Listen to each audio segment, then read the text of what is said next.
Je suis une fille de Tambacounda. J'ai fait toute ma scolarité de l'école Batou Diarra au collège Souleymane Agne, au lycée Mame Cheikh Mbaye. J'y ai grandi, j'ai appris la vie, entourée de valeurs fortes, le courage, le travail, la dignité et la solidarité. Je l'ai appris à Tambacounda. Mon histoire avec cette ville remonte à plusieurs générations.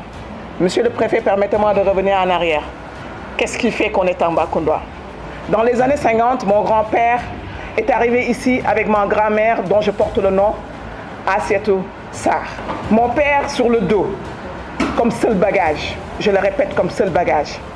Il était venu avec un rêve, réussir par le travail et la foi, tout en contribuant au développement de cette terre qui les avait accueillis.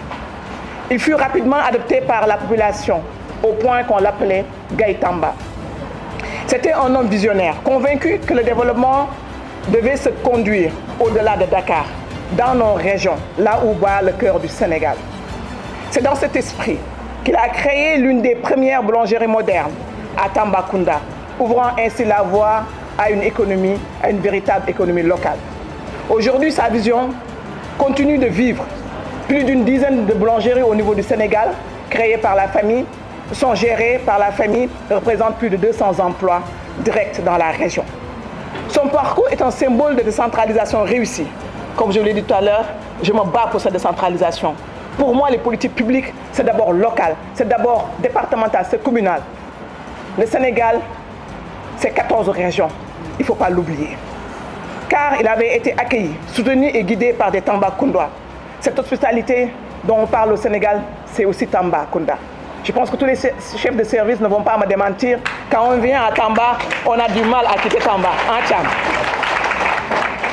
Je pense d'ailleurs qu'il méritera un événement spécial, mon grand-père, que je m'engage à organiser avec les Tambacoundois, en tout cas à leur venue.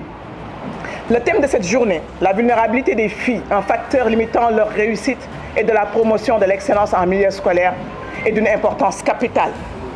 Car les défis que rencontrent nos filles ne sont pas seulement économiques ou sociaux. Ils sont aussi physiologiques et liés à la santé reproductive.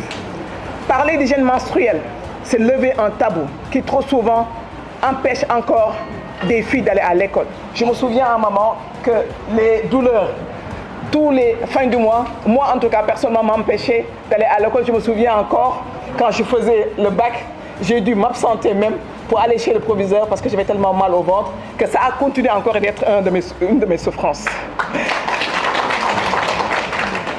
C'est pourquoi je veux adresser mes remerciements les plus sincères à mes amis, les collègues, à nos partenaires, vos partenaires qui ont en tout cas permis cette journée d'avoir lieu, qui sont mobilisés à mes côtés, aux côtés de la présidente de l'association pour collecter, offrir des serviettes hygiéniques.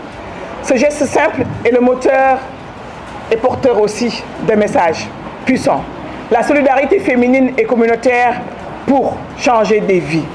Merci à vous du fond du cœur pour votre générosité et votre engagement.